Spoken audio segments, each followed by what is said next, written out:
You're listening to the Plane Talking UK podcast, the UK-based podcast written by a passenger for anyone. And here are your hosts, Carl Stebbings and Matt Smith. Well, hello and welcome to episode number 138 of the Plane Talking UK podcast. I'm Carl Stebbings, and joining me in the spare room studio again this week is my co-host, Matt Smith. Well, hello everyone. Welcome. We're a little bit late starting today, aren't we? We are a wee bit late. It's all my fault. It's a very long story, and a very sad story, actually. It involves the demise of my beautiful MacBook Air. You said Mac, the magic words there. Mac, yes, and yes. if you go to Google Translate and type in the words MacBook, it comes out with error line 20. I'm pretty sure it doesn't, if I'm honest. Or syntax error. I should just say, pick that laptop up again and show this. This is coming from a guy. Hold on, it's just shut down. Yeah, absolutely. Oh, it's actually shut down. It's actually shut down. Yeah, this coming from a guy who's been struggling with a laptop that's been basically trying to do Windows updates. I repeat, Windows updates since 2 o'clock this afternoon. So you can be very quiet about my MacBook. Thank you. Excellent. It won't turn on, Matt. We've been bickering like an old married couple. On. It won't turn No. on. It won't turn on. My laptop's really died. Is it because the batteries died? It possibly could be. Right. And you didn't think while it was doing these updates to actually plug it in then? No. The power lead's here. Oh, good. That's really helpful. So, it is the 11th of November, and time is 25 minutes past 7 in the evening. And for those of you, hope you all had a safe bonfire night or fireworks night last weekend. We certainly had some rather large explosions around here. Yes, I dare say the cat was thrilled. Oh, yes, she was lovely poppy cat. Incredibly Was happy. thrilled, Yeah. We actually went out last Saturday night to the cinema, and we left her in with the cat flap locked, and we left the radio on. Yeah. And she loved that. She had Radio 2 on. Did she? Which Okay. she loved, With Lisa Tarbuck, I believe it. It could well have been, but she thoroughly enjoyed her evening here on her own. Did she? Yes, Okay, she certainly did. Yeah, excellent. So what we got this week? We've got loads of news stories to cover this week. Some quite interesting ones as well. We've got a bit of military news. We've got a segment from Pilot Pip. But we have got a very special guest host joining us on the show tonight. He's someone we've had on in the past. He's a pilot. He's got his PPL, but he's progressing. He is. He's moved on to bigger and more intense training now. So welcome on to the show, Matty Fab. Good evening. How are we doing? Thank you for having me back. That's okay, Matty. How are you up north there? Very well. It's very cold up here in South Yorkshire, but clear skies, nice flying weather if I have my night rating. But yeah, all good. Yeah, well, we're going to talk to you a bit later on the show about how your training's getting on and what you've been doing, what you've been up to. For those of you who follow him on we follow on Facebook, and you've got a YouTube page as well, haven't you, mate? Yes, yeah. There's some great videos that have been posted. Some great videos, of some of the flights that you've had, which we've all been watching. Well, I've been watching them on Facebook. I've definitely been when you've been posting them. So. Yeah, but we'll have a chat with you and see how you've been getting on. I'm sure you're only a few weeks away from flying the A380, so yeah, good. Yeah, well, Airbus. Oh, sorry. I just made a faux pas there. So I meant Boeing. I meant a real man's Boeing, aircraft. That's the one. Yeah, but thanks for having me on. Yeah, I'm looking forward to the show. Good. Well, we've got a full chat room. Loads of the usual suspects in the chat room. We've got. Let's just go through the list here. There we go. For the refreshers, we've got Captain Jeff. So we've got podcast royalty in the chat room. Actual royalty. Glenn Towler, Jonathan Warner, Myla, Neville Bounds. We've got Pilot Pip, Mark Harvey, Fernando, Jennifer, Neil Braden, Ray Davis. Here we go, scrolling through. Liz Piper, Jonathan Warren, just if I'm missing anyone, like Glenn Towler, Andrew Wilson in the chat room as well. Scrolling through, Tony S in the chat room. Some guy called Student Pilot Matt. Seems like a nice chat. But yeah, so we've got to be on our best behaviour tonight because we have got Captain Jeff in the chat room. So we are going to have to be very professional and do a good job of the show this week for sure. So. Well, I think we ought to start the show then, Matt. Okay. As we do each week with our rundown of the weekly news from around the world and the UK. So if you're ready, Matt. Yes, I certainly am. And if you're ready, Matt. There's two Matts actually. Yeah, this could be. We'll have to call him. Yeah. We'll have to call him Mr. Fab. Yeah. Let's go.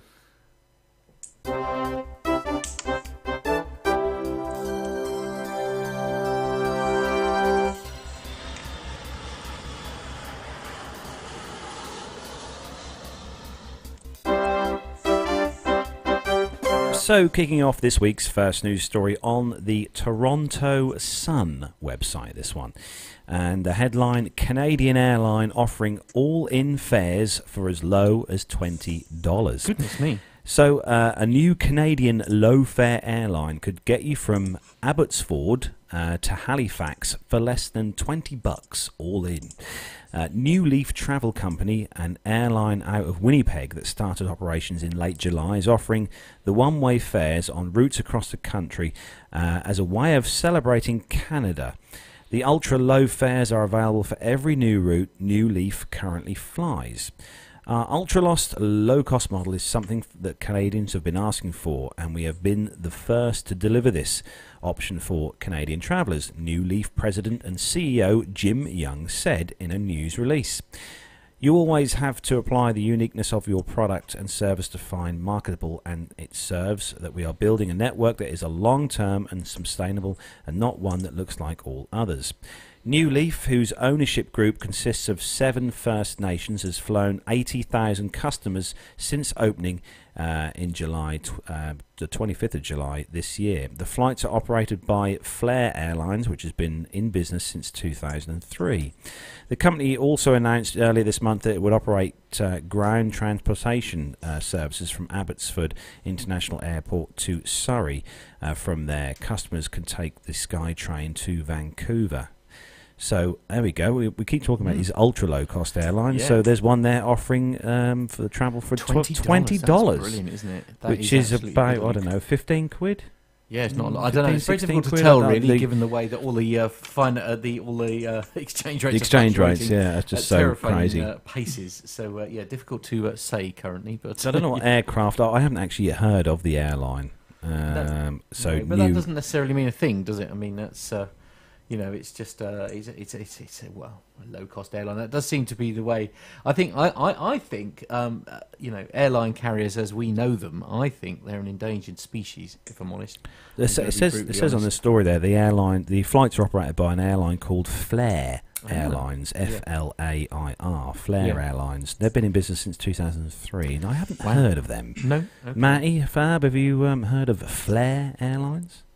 No, it's not one I've heard of, actually, No. Okay. So any of our Canadian listeners... But then there aren't that many people, unless they listen to this show, there aren't many people in Canada that are necessarily familiar with Ryanair, to be fair. Glenn Towler's put in the chat room, actually, he's put that I thought Air Canada was a low-cost airline. I've heard they're awful to fly with. Oh, dear. That's never good. I don't know. And Myla's put in the chat room as well. $20 there, $2,000 back. Well, there is that. Although that isn't normally the case, certainly with the likes of Ryanair and things like that, is it? And I dare say they're operating on a similar. Model, I dare say. So anyway, so I dare say, as we're on story, as number we're two, talking about and we Ryanair, have mentioned said airline, I have a feeling that story number 2 will be its usual. Oh, it's in the Evening Standard newspaper, and the headline is Ryanair launches US election flight sale offering 1 million seats for €9.99. And according to Ryanair, nobody trumps their fares. Oh, very good. Low-cost airline Ryanair has launched a sale to coincide with the US election result, offering flights for just €9.99. The company launched the bargain flight bonanza with a series of tongue-in-cheek tweets designed to mock the US. Both the US President Donald Trump and Democratic candidate Hillary Clinton. Tweets sent out by the airline with the hashtag vote low fares poked fun at Trump with the message down with high fare, down with high walls. Another advert, and this one actually you sent me, I think, in a WhatsApp, didn't you? Which was this. Another advert for the cut price flights include the gag, even she wouldn't delete our email offers, in reference to Hillary Clinton's email scandal, which became the subject of an FBI investigation.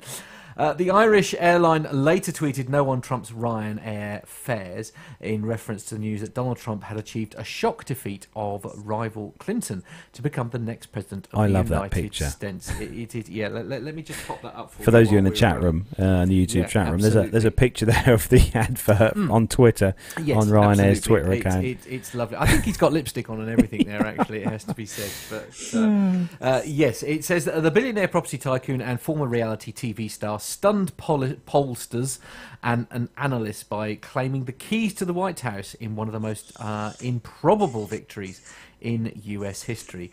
Included in Ryanair's flash flight sale are cheap tickets to destinations in Ireland and Spain, including Alicante, Cork and Shannon. But if you want to get involved in the deal, you'll have to be speedy, as the sale, which is currently available to book on the Ryanair website, ends at midnight tonight. Or has it already ended?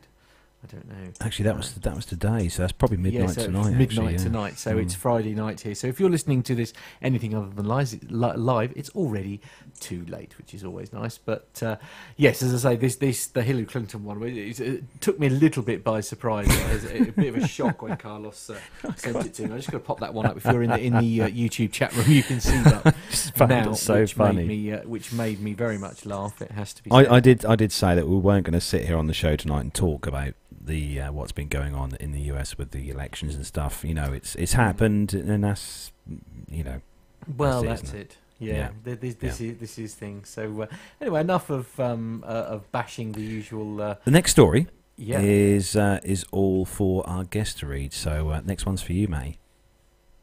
Okay, so this one's from the prnewswire.com, and it says, starting today, Alaska airline flyers who want a little more legroom will have the option to purchase seats with up to 4 more inches of space between rows.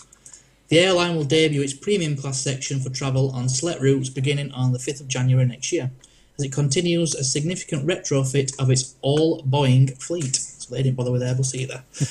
In addition to 4 extra inches of legroom, passengers seated in a premium class will enjoy early boarding, snacks and complimentary drinks. Scroll down. Alaska Mileage Plan, the MVP, Gold and Gold 75k members will be eligible for complimentary upgrades into premium class at the time of booking or up to 24 hours in advance of travel, depending on their status and fare purchased. Where are we? With the addition of a premium class, Alaska's most loyal customers who aren't able to upgrade into first class will see a significantly increased likelihood of getting a seat with more legroom near the front of the cabin. Premium class is the most recent example of the ongoing investment we are making to enhance the customer experience on our aeroplanes, said Andrew Harrison, the Executive Vice President. We will continue to reward our loyal customers by offering one of the most generous upgrade policies in the industry, with an average of 60% of the first class cabin being occupied by upgraded elites. For more information, we click this link, which obviously the readers can't see. Initial prices for the premium class seats range from $15 to $79, in addition to base fares and are based on the length of the flight. Seats in the new section can be purchased at the time of booking through alaskaair.com or Alaska's mobile apps during check-in and at the airport. Premium class seats are located in the front portion of the main cabin, allowing for faster boarding and deplaning. The new section offers an additional 4 inches of legroom with 35 inches of space between rows, compared to the 31 to 32 inches between rows in the rest of the main cabin. As a businessman who flies at least 75,000 miles every year, the extra legroom allowed me to work more comfortably with my laptop and is almost like having a mini office in the air, said Frank Albano, an Alaska frequent flyer who's logged more than 1 million miles and who was recently seated in the new section of one of the reconfigured planes. So the first class cabin enhancements, it says the aircraft retrofits will also will result in significantly expanded legroom in the first class cabin, which will increase from 36 to either 41 or 42 inches, depending on where the seats are, and will be amongst the most spacious first-class cabins domestically. In addition to the increased legroom, first-class customers will continue to enjoy a seat that is 4 inches wider, free in-flight entertainment tablets, a complimentary selection of fine wine, spirits, and chef-inspired and locally sourced drinks and snacks. It is expected that nearly half the fleet will feature this premium class cabin by the end of this year, with the balance of the planes being reconfigured in 2017. A decision on when the 737-700s will be retrofitted will be announced mid-2017. Alaska will retire its fleet of 737-400s next year. The upgrade option will also be available on the Embraer 175s operated by SkyWest Airlines and soon Horizon Air. Then it goes on under that bit. Premium class is replacing the Preferred Plus, which was only available in exit rows and bulkhead seats.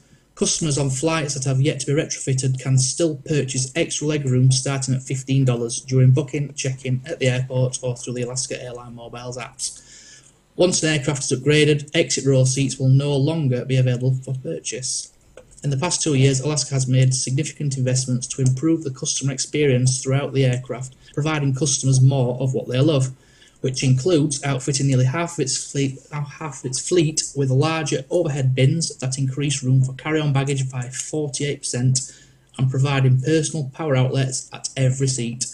Also, customers can enjoy a Pacific Northwest-inspired food from the iconic Seattle chef Tom Douglas, local wine and spirits, custom-designed leather seats, free and premium streaming entertainment on every flight.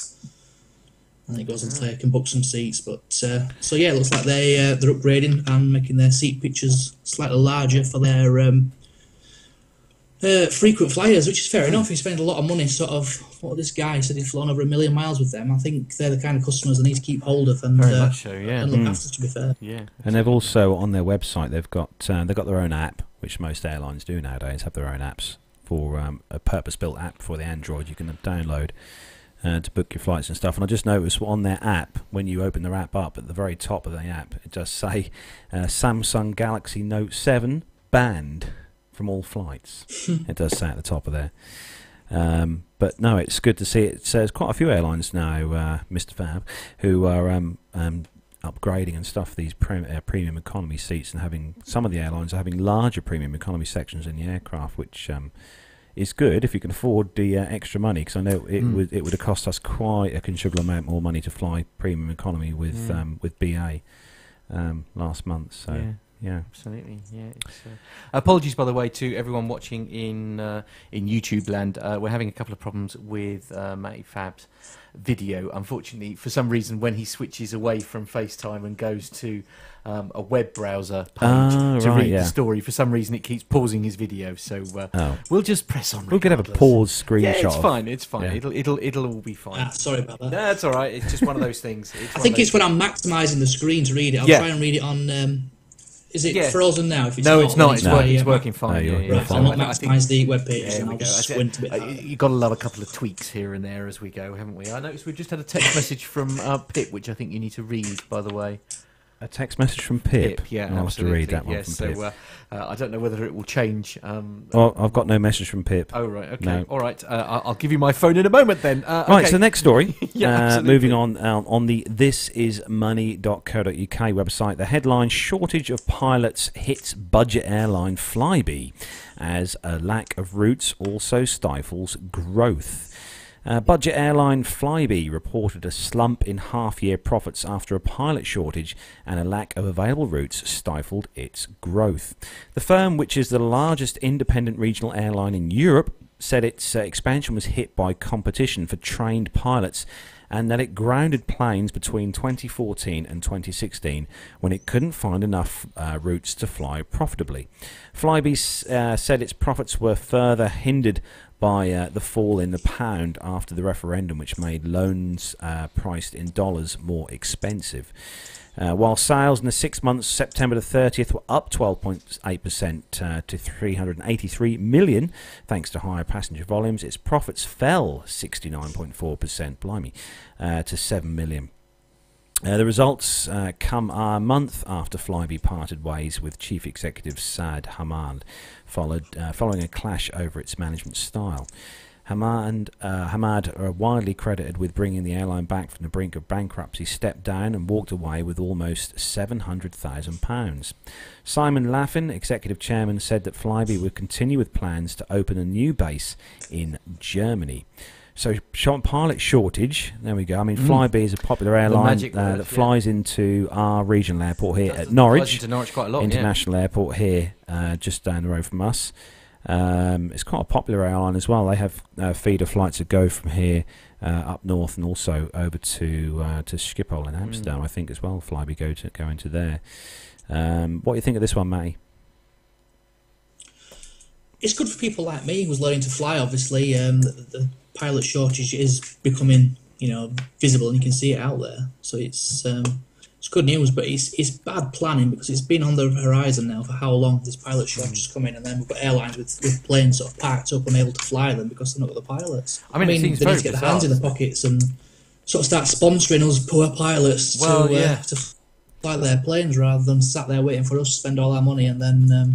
I mean, is that one of the airlines that you would sort of look possibly when you passed and this, that, and the other, Matty, that you'd try and kind of get in with Flybe? Absolutely, yes. It's sort of number 2 on my list, Flybe. I'd love to fly the Dash 8, but I've heard they're a good airline to fly for.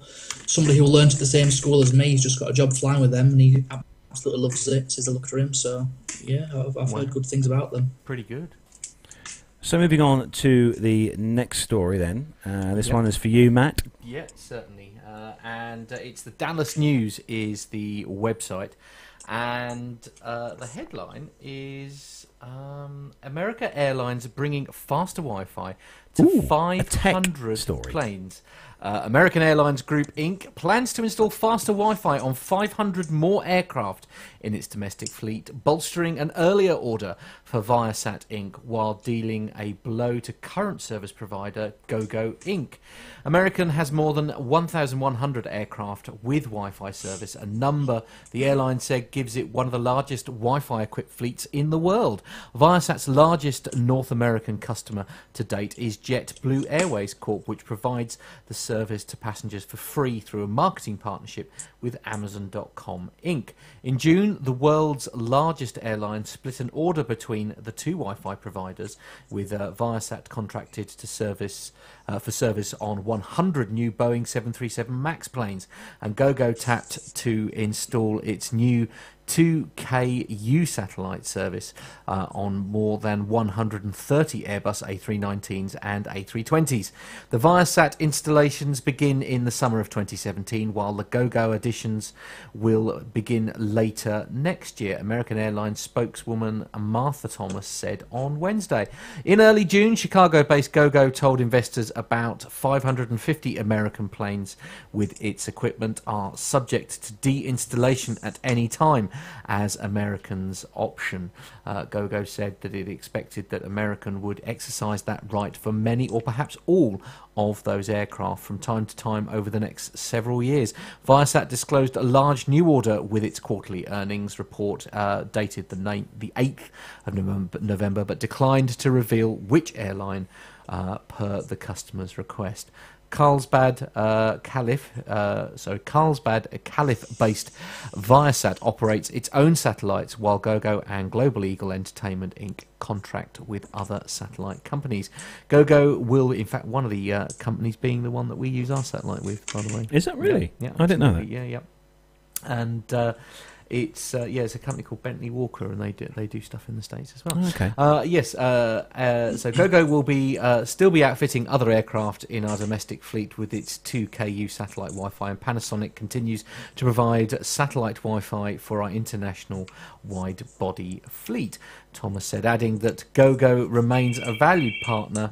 American uses Panasonic Aviation on more than 60 of its international wide-body aircraft. GoGo spokesman Steve Nolan said in an email on Wednesday that American's announcement is really old news and confirms what we said in our June 3rd public statement. It doesn't change our business outlook and financial guidance. Separately, Southwest said late Tuesday that it's reviewing proposals for a secondary connectivity partner to the Row 44 service it had from Global Eagle on its flight of more than 700 Boeing 737s. Southwest is Global Eagle's largest customer. The airline said that it would have more to share in coming weeks, spokeswoman Michelle Agnew said on Tuesday.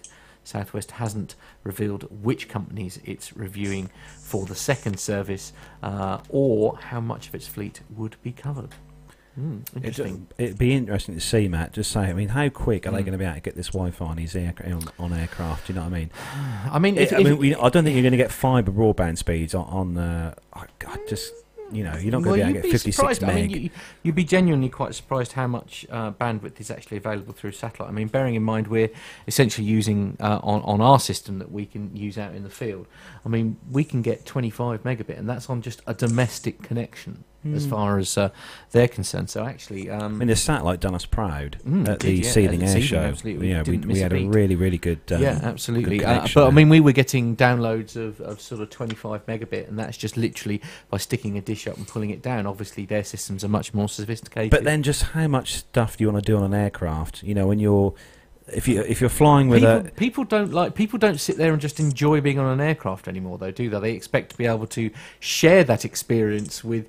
Well, I mean, I dread the day when you're on an aircraft where it doesn't cost a small fortune for you to actually like Skype or whatever, because you are going to be bombarding me with videos and photos and goodness knows what. Especially if you're on an A380 or something like that, you're going to be unbearable. But do you know? I know it was a nighttime flight, but I have to say, looking out the windows on the Dreamliner through those pretty large windows, because as you probably everyone will know, the windows on the Dreamliner are considerably larger than standard Boeing, 777 windows and stuff on the standard aircraft. The windows are a lot larger, and looking through them, it made a hell of a lot of difference to be able to see a hell of a lot more through a window. Yeah, but perhaps the trouble is you're probably in the minority now. I probably That's the problem, because this whole show is here because you are obsessed with aviation. The whole reason I have to give up every single Friday night is because you're obsessed with aviation. So it's just it's just one of those things. But you enjoy it though. Yeah, Look at all the wonderful friends that you have now, Matt, across the globe. Literally across the all globe. these amazing listeners we have each week tune into us. You see.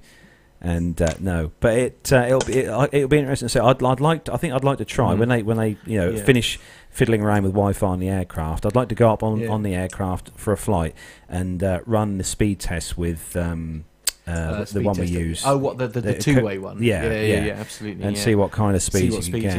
Because you do have to. You can't just use the ordinary speed test thing for a satellite, because can't you? You'll get inaccurate results. Actually, it'll be complaining about latency and things. Really? When in fact, that isn't the issue. So, okay. Because the information is beamed slightly differently, so it's not like a point-to-point connection. It's all about latency. I won't bore you with the details. But Matty, how do you feel about sort of having things like Wi-Fi and stuff on board? I mean, is it something that interests you, or couldn't care less, essentially? I think it's essential. I mean, in this day and age of the technology that we've got now, I mean, why not?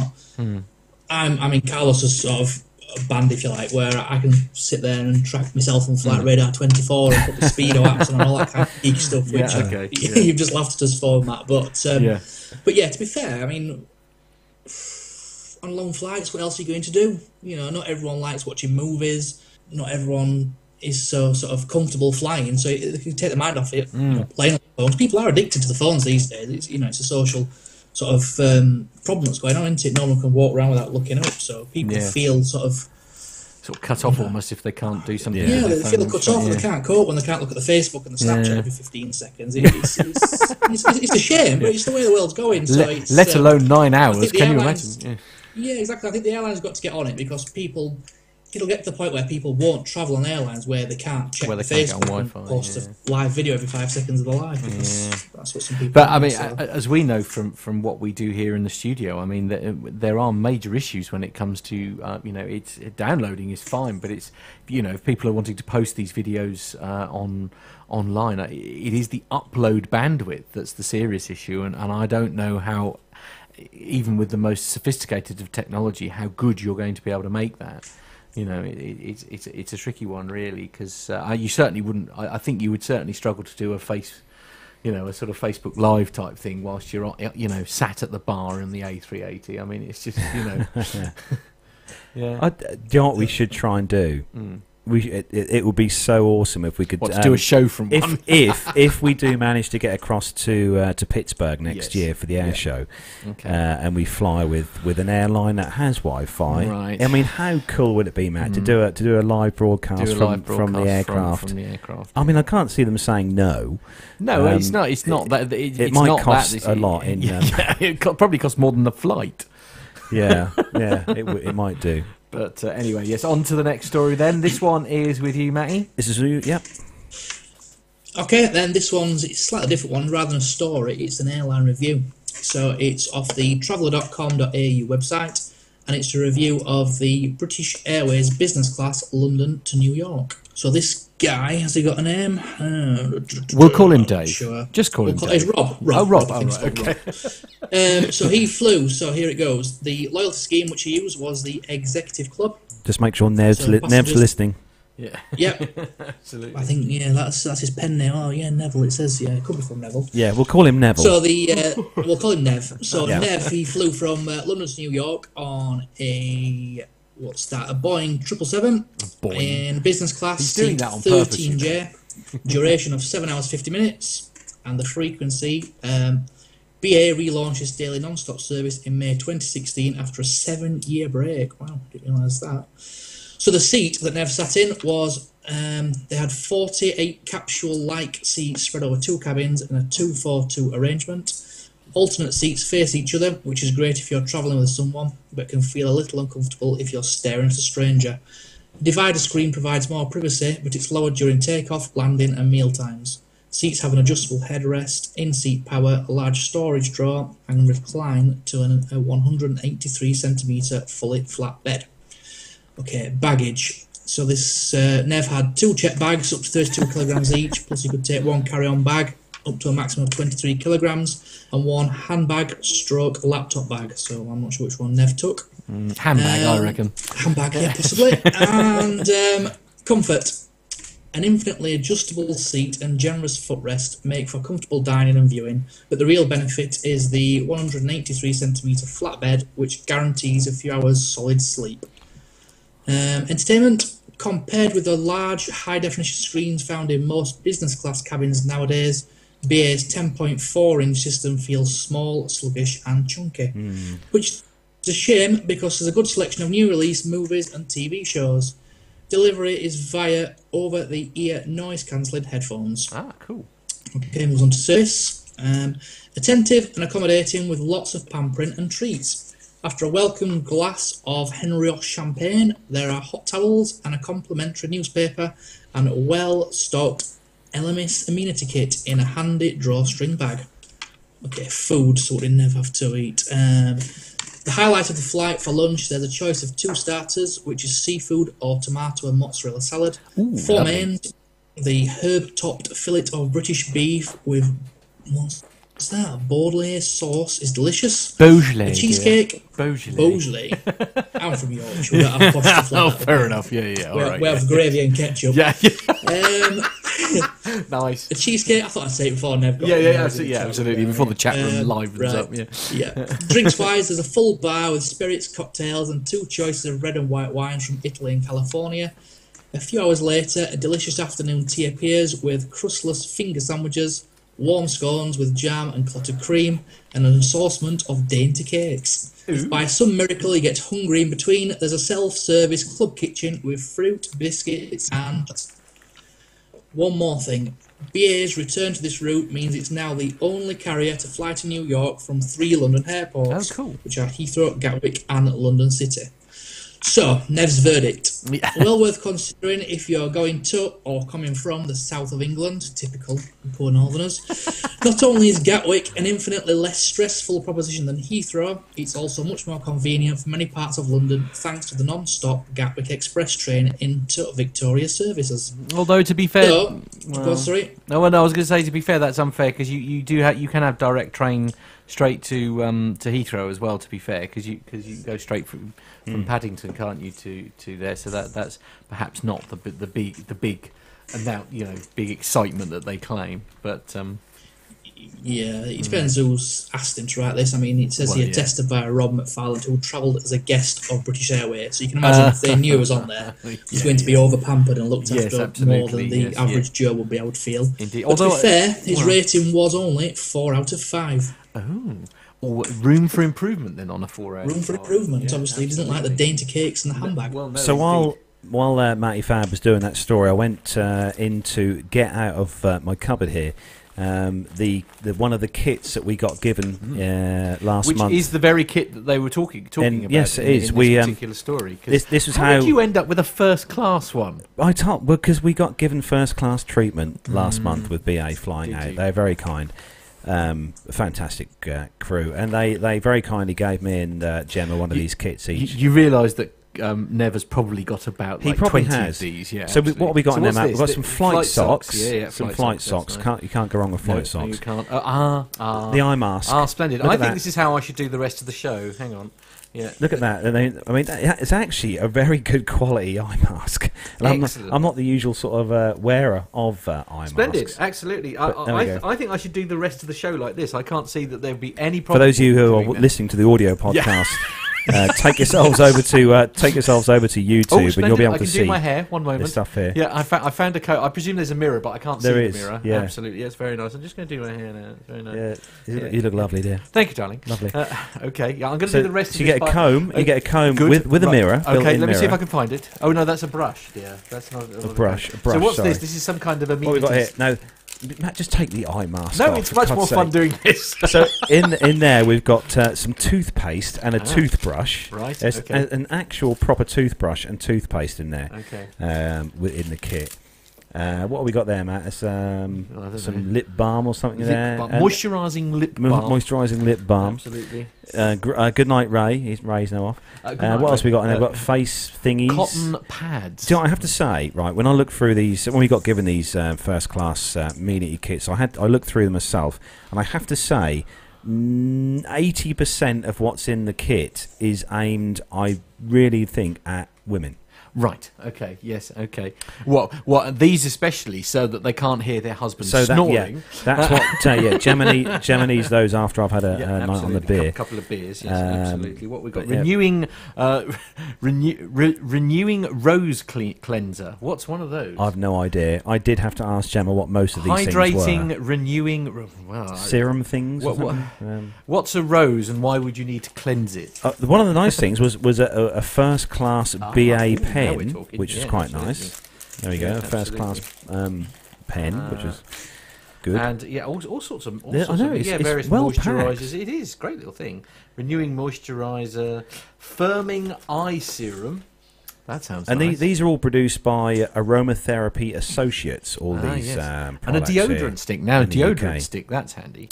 Anyway, yes, so that is essentially. But as you can see, we'll get back to the subject right now. Yeah. Okay. So, a well-stocked amenity kit there for first class. Answered the question how many of these he's actually got. Neville Bounds has got sort of 400 of these kits. Okay. As he has shares in absolutely. BA. Yeah, absolutely. Yes, definitely. How much does the serum does he use?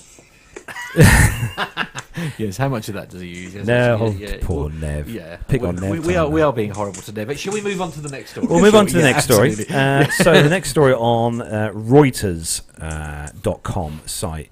This goes back to the American Airlines uncontained engine failure a few weeks back, and. But it's regarding the engine itself. General Electric alerts airlines about engine part after American Airlines fire. General Electric is seeking to remove an engine part from service after the American Airlines jet erupted in flames. Was it last week? It was not long ago, was it? It told carriers in a letter seen by Reuters Reuters. Reuters. That's what's bit like you with Bombardier. Reuters Bombardier. On Saturday. The manufacturer has identified a limited number of parts closely related to one used by American that had a material anomaly, according to the letter sent on Friday.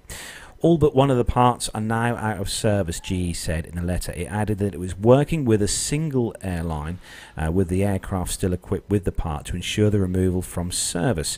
GE did not name the airline, and company spokesman Rick Kennedy confirmed that GE had sent the letter and it was still in the early stages of an intense investigation.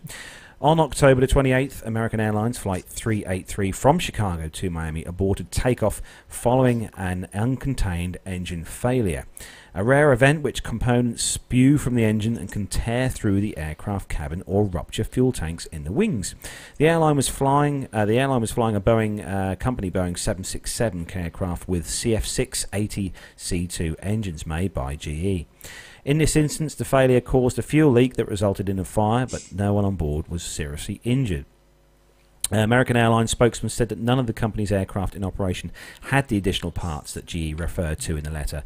The spokesman added that the American was turning over a part from the engine not in operation to the US National Transportation Safety Board, the NTSB, for further examination.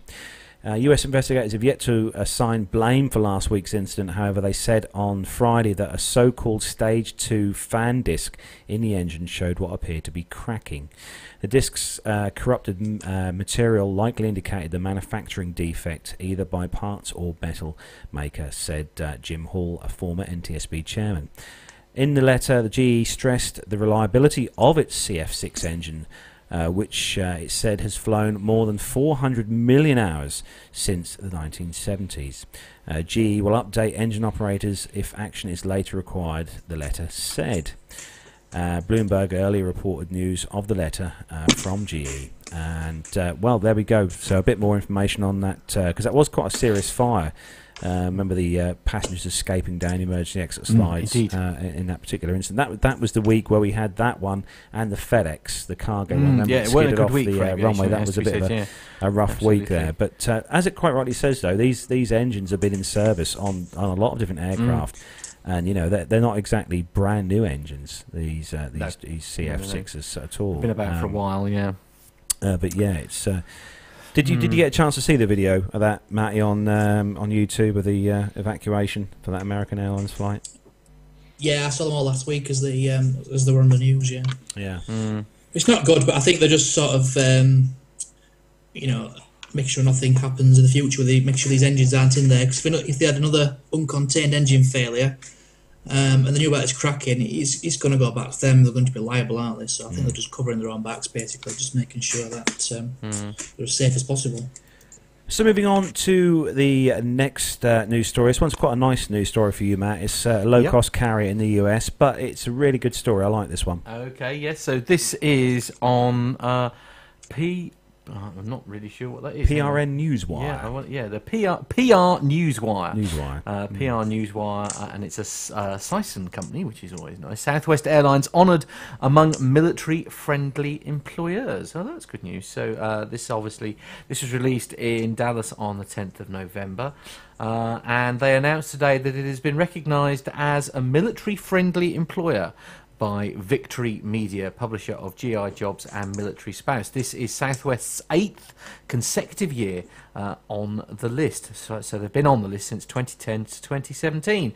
To be recognised as a top military-friendly employer for 8 years in a row is something we are very proud of, said Julie Weber, Vice President People at Southwest Airlines. With more than 7,000 veterans currently in our ranks, we are committed to hiring and retaining these men and women of honour. The qualities they possess are invaluable to our workforce, from their leadership skills to their warrior spirits. We couldn't be prouder to have them as part of the Southwest family. The award seeks to recognise companies with active efforts to employ members of the military. As an award recipient, Southwest is committed to providing meaningful employment to military members through various recruitment efforts, such as career fairs and military jobs boards. Additionally, the airline partners with many organisations to help veterans integrate from the military back into the workforce. Southwest Airlines will be showcased along with other 2017 military-friendly employers in December in the December issue of GI Jobs magazine, the January 2017 issue of Military Spouse magazine, and on the militaryfriendly.com website. The Military Friendly Employers List is created each year based on extensive research using public data sources for thousands of federal contractors nationwide, input of military employees, and responses to the proprietary data-driven Military Friendly Employers Survey from participating companies. The survey questions methodology, criteria and weightings were developed by Victory Media with the assistance of an independent research firm and an advisory council of educators and employers. Data calculations and tabulations were independently evaluated for completeness and accuracy by EY criteria for consideration can be found at https://militaryfriendly.com. So there we are. I've just been hit on the head by a banner as it fell, but never mind. Yes, absolutely. The funny thing is, I did say in a chat room a moment ago that the banner's being held up by Blue Tack, and it was failing. Yes, and it was failing. And yes, it very much did. It's yes, just failed. It has failed. Okay. Epic fail, but never mind. Not to worry. I have to say, though, one of the things that I will always say about sort of ex-military employers and stuff, almost in all circumstances, the one thing you can rely on with ex-military personnel is reliability. If they say they're going to turn up, in almost all circumstances, they are always on time. It's just Jennifer. I'm amazed they struggle to find employment when they leave the military. Jennifer in the chat room, Matt, has just said, she said that they also do a lot of flights, Southwest do, to bring troops home for their holidays. Yeah. And apparently at Jen's airport they do water cannon salutes for them as well, which is kind of nice, yeah. But that's a nice story to hear that, because Southwest, they just come across as such a really good airline. It's nice to read stories like this where they're looking after the troops. Very good much on so, them. yeah, absolutely. So moving on to the next story, we'll leave you to put the banner back up, Matt. On the FTNnews.com site, this one. I'm sorry, I'm going to have to interrupt this just for a very brief moment. I'm going to have to ask, because Matty's got it on in the background, what's the score? It's still 0-0. Oh, rubbish. Football. What? It's an England game. Shut up. Oh, anyway. What we do. Okay, yeah, all right. So, yes, anyway. Take it away, Matty. That's me, actually. Oh, is it? It is you?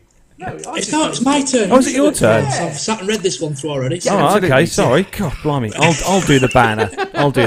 Yeah, go on. Off you go. Anyone think it was your show? Come on. Carry on, Mr. Fab. Right. Okay, the FTNnews.com. Now then, I'm glad, let me just check, Captain Nick's not in the rooms in it. Cool, so Emirates now has a modern and efficient fleet because it only includes the Airbus A380 and Boeing 777 aircraft. He might be a little unbearable. It goes on to say, when he hears this, I can't imagine he'll be happy. But in order to offer a superior passenger experience and improve environmental performance through modern and state-of-the-art wide-body aircraft fleet, Emirates has retired the last of the old decrepit Airbus A330 and A340 aircraft in its fleet from active service. This makes Emirates the first and only airline in the world to operate a fleet of all Airbus A380 and Boeing 777 aircraft for its passenger flights. Emirates recently retired A6EAK from operational service.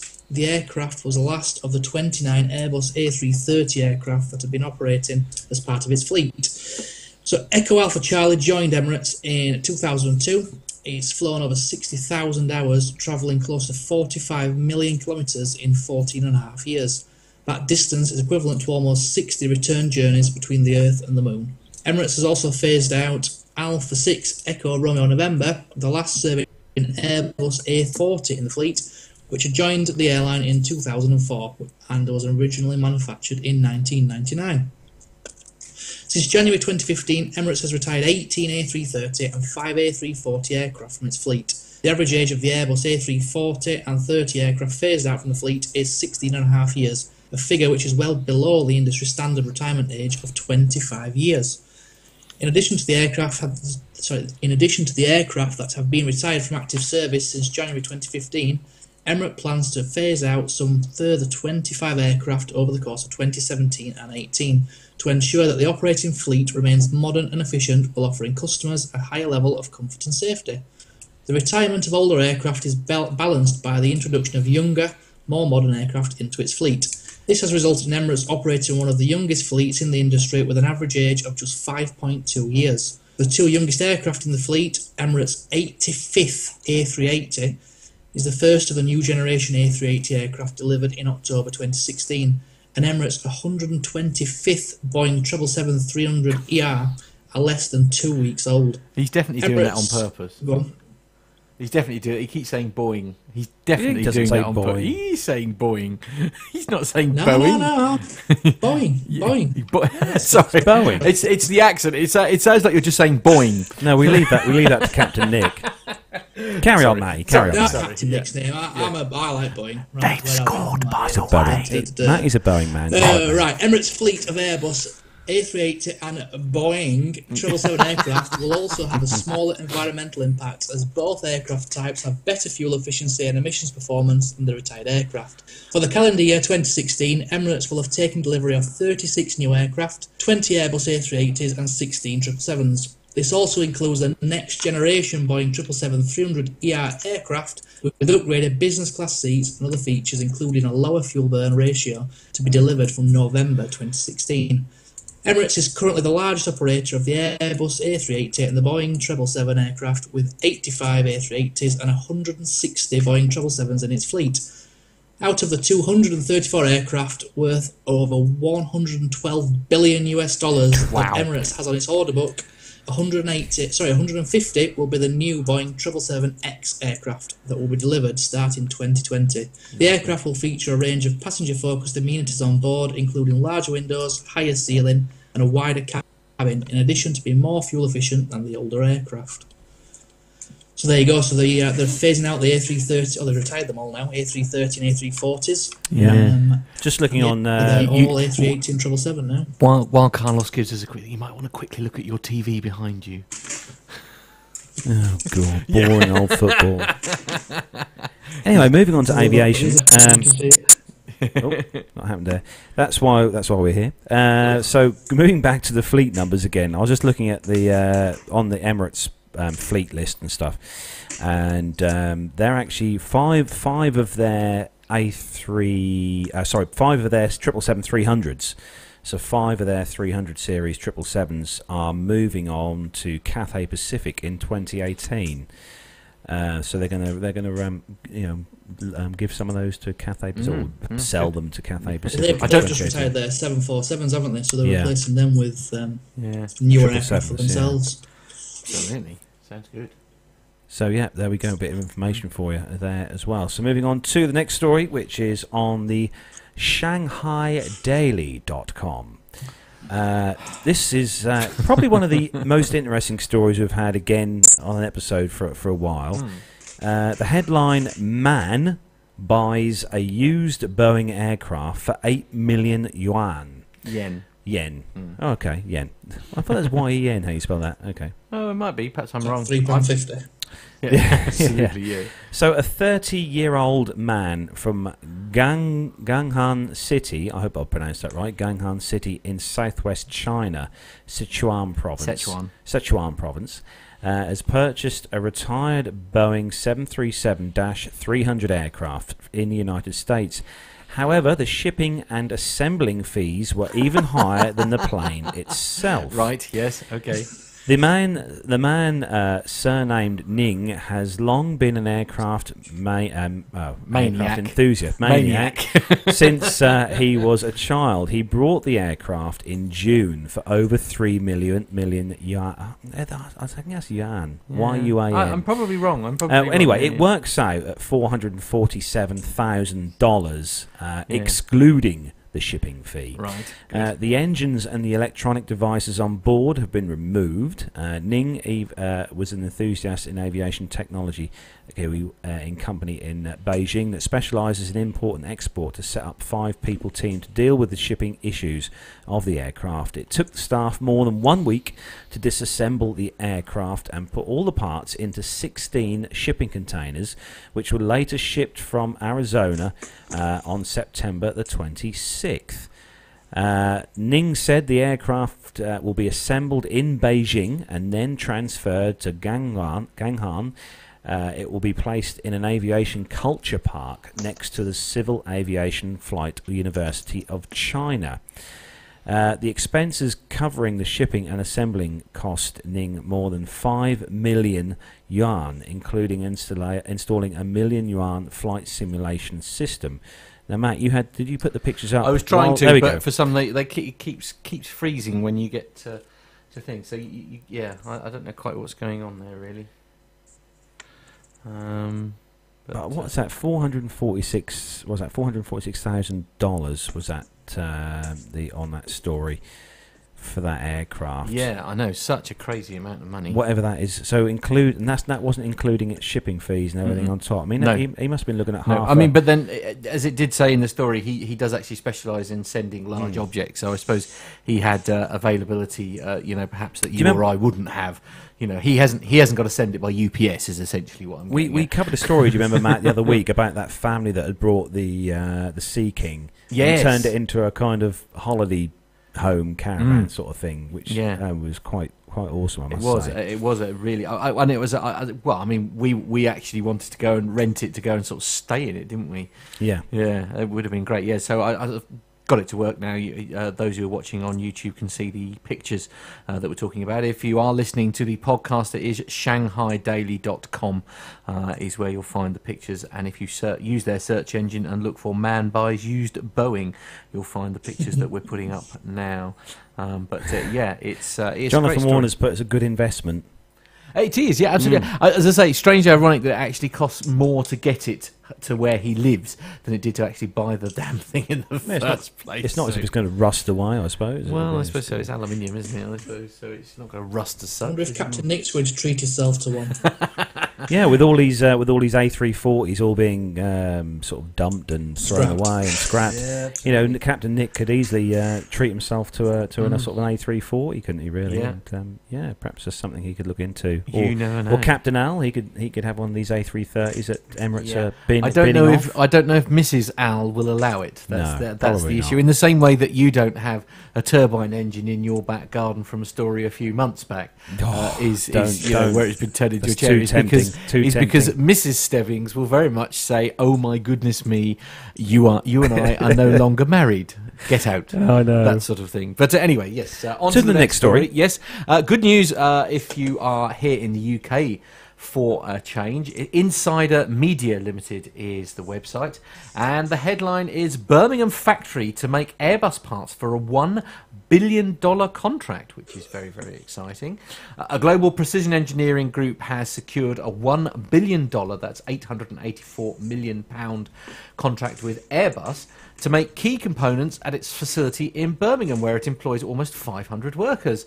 Arconic's Airbus contract will begin in January 2017 and will make the manufacturer the sole supplier of a number of products in the aerospace giant, such as wing fuselage and structural components. The aluminium sheet will be produced in Kitts Green, which is home to the UK's largest aluminium rolling mill.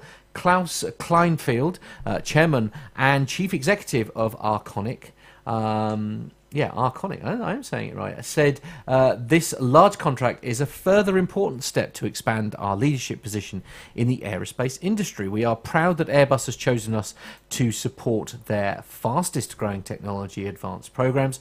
Partnerships like this with industry leaders are core to our strategy, and this contract is another proof point of the potential that lies in it. We continue to focus on developing products and technologies that take all of our aerospace customers to new heights.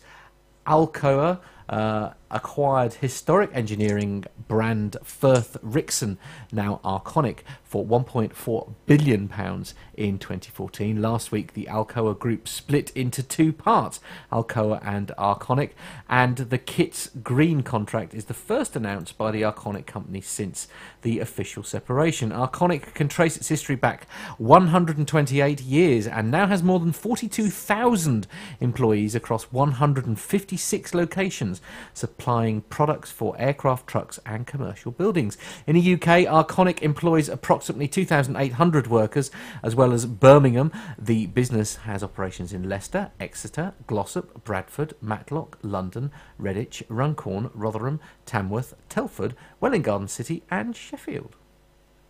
It's brilliant news for people obviously living in the UK. Yeah. It's great to see so many different countries and stuff. Obviously, Airbus is a kind of European company. All these different manufacturing companies around the country, especially around the UK, producing all different parts like that. And it's great to see. We can still produce good things in the UK here. Yeah, good. I know. Very much so. I'm very pleased. Although, I mean, that's one of the things that we've learned, actually. I hate to use the word Brexit, but that's one of the things that has actually done wonders since Brexit, is our manufacturing industry has suddenly fired into life, it seems, because export, it's much cheaper to export things from the UK to other parts of the world all of a sudden. And actually, as I say, it's doing wonders for the manufacturing, I think, and that may even be a small part of perhaps why some of these parts are being made. At least Brexit hasn't ruined this. Well, no, but it's manufacturing again, isn't it? So this can't be, because although the pound being weak is not great news, certainly from a holidaymaker's point of view, it is great news when it comes to exporting products to the rest of the world. I was going to say the euro and the dollar are not exactly that brilliant at the moment. Well, no, indeed. Pound, although I noticed, despite the Trump election thing, we're going to talk about that. Not briefly. No, only briefly. I'm just going to mention that rather unexpectedly, that the Dow Jones especially was rallying today, which I thought was very strange actually. When I was looking at, I've got friends who are looking to go to the States very soon, and so obviously they're watching. Pilot Pip wants a beer. Does he? I know how he feels. Okay. So, as it is beer time, then it's probably an appropriate time to do exactly that. And whilst Pip is getting his beer, I think we should put his segment on. How do you feel about that? Well, we could let Matty Fab do the last story. Oh, we could do that. Yes, absolutely. Sorry, it would probably be a good idea to finish the news segment first. Oh, you're very before we do Sorry, that. you got me excited at the mention of beer. I know. I'm not going to lie. So, moving on to the last story in the segment then this week, and last one's for you, Matty Fab. I thought I'd been politely ushered off to the No. side. I'm just rubbish at this. I'll beat him while you're doing the story. Yes. Well, that's fine. I mean, this one's from the dailymail.co.uk. So it's practically. Here we go. It's a comic. Follow Matt's favourite newspaper. Yeah. Right. If it's in the Daily Mail, it must be true. Oh, yeah. Exactly. Here we go, and it's not going to be over-egged at all. So here we go. A wheelchair user was left humiliated after he had to be carried onto a plane. Joshua Gardner would usually be transported on board by an Ambulift, the airport's lifting equipment vehicle at Leeds Bradford Airport. Instead, Mr. Gardner had to suffer the embarrassment of being picked up in an airport wheelchair and carried up the stairs to the Jet 2 plane by two members of airport staff. It was humiliating. I felt unsafe about being carried in such a way, Mr. Gardner, who is a freelance journalist. Oh no! In 2016, I would expect this kind of treatment maybe in the 1970s, but not in this day and age. They were lucky that. Hello. Worse, they would have really struggled.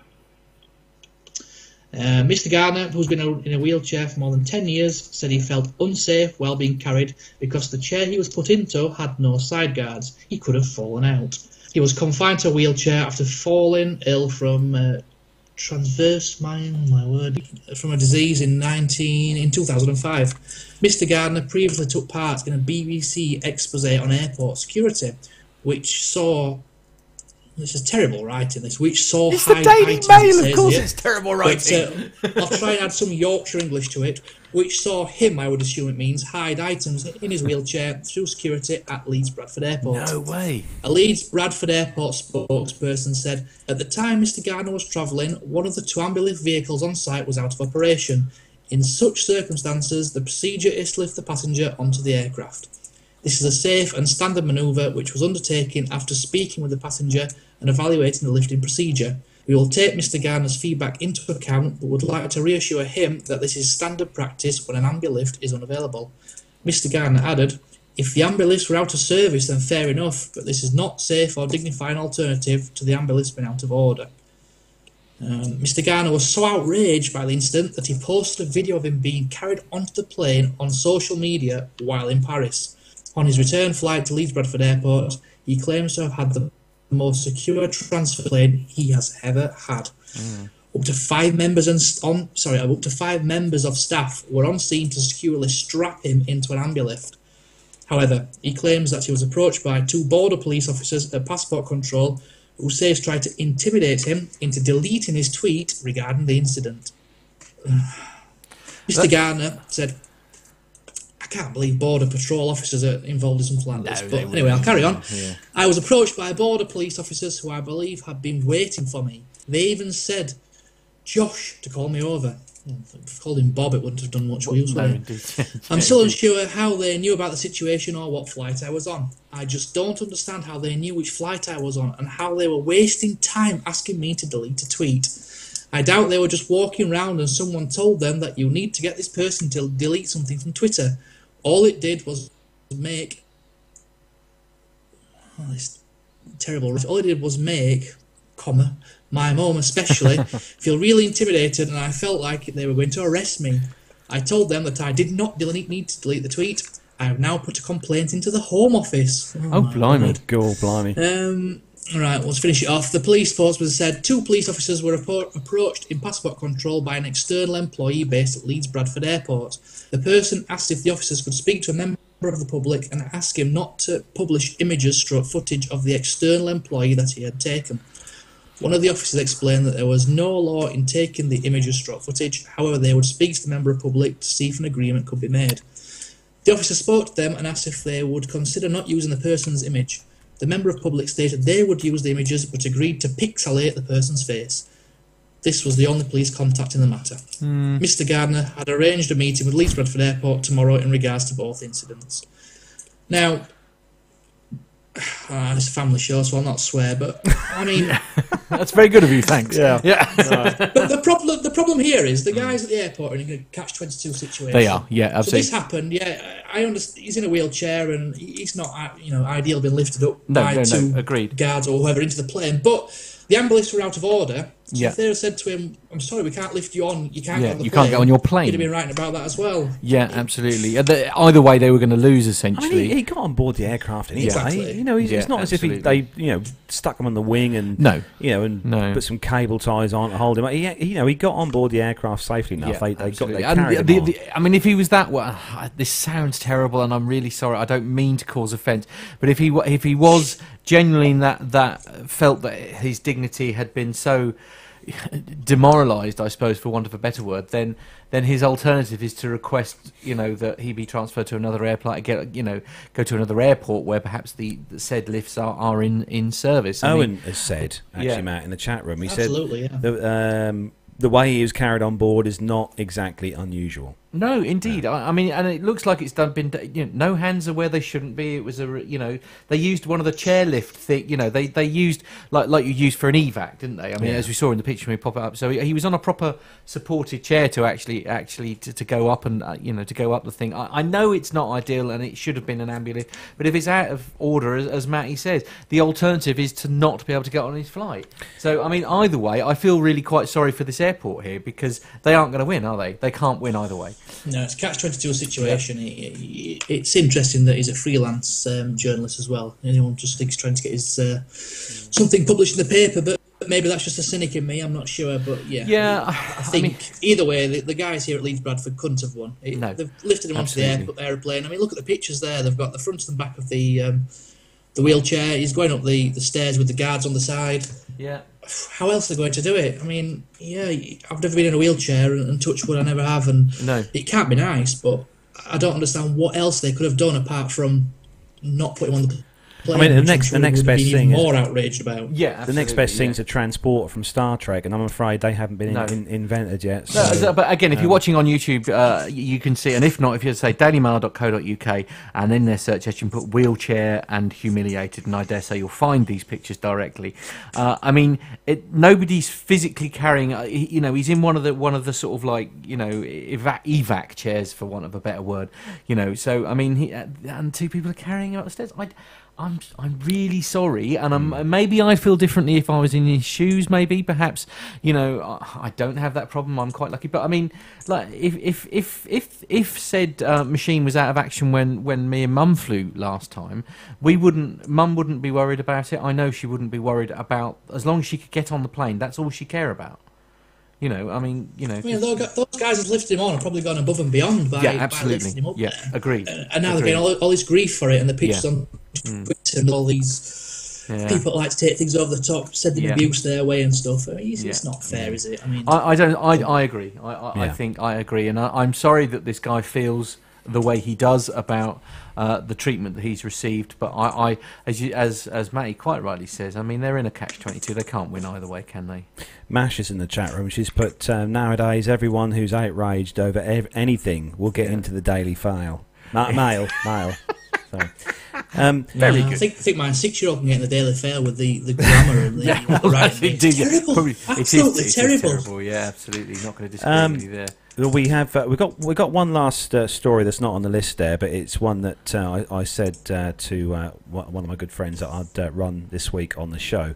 It's regarding compensation. We've covered this in the show quite a few times in the past about compensation for delayed flights. Right. It's just a quick Q&A really for the people in the chat room who have got in there at the moment. The friend of mine, she's put in a claim for a delayed flight that she had quite some time ago, and put the claim through, and still hasn't had any kind of compensation through. I mean, really? is anyone in the chat room or any of our listeners who are in the chat room at the moment any idea how long these claims tend to take to come through? Because you get kind of told one thing and then you find out another. So if anyone in the chat room now, while we're live, who's ever had a claim or put a claim through to find for a delayed flight, any ideas? Pilot Pip's put in the chat room that he's still waiting for his 250 euros from Germanwings. So yeah, he's still waiting for his. This was just a delayed flight, so this was a delayed flight now. Right, and okay. Pip's been waiting 2 months for his compensation for his missing claim. Yeah, and was that through a company, Pip, or was that he'll have to respond to us in the chat room? But was that through a claim company or straight through the airline? Yeah, I mean, is there an agency or something you can do such things through rather than anything more than a 3-hour delay, you have to you get compensated for. Right. But if anyone got any ideas about that, then post them on our. I'll post us to Facebook or send us a message and tell us what you think's the best idea to kind of gee these companies on to get them to move a bit faster in compensation, because it is rather poor, really. It is, because they're quick enough to take your money. Yeah, they are, absolutely. But when it comes to refunding, takes them forever to give you money back. So really, whilst Pip is waiting for his bag to return, I think now seems like as good a time as any to play this week's wonderful segment. Now, he's been at the Gliding Club this week. He was saying in the email accompanying. Yeah, he's been gliding today, hasn't he? Absolutely. Yeah, and he recorded it while he was there. Yeah, he did. And so I think we should give it a listen. What do you reckon? Yeah, let's go for it.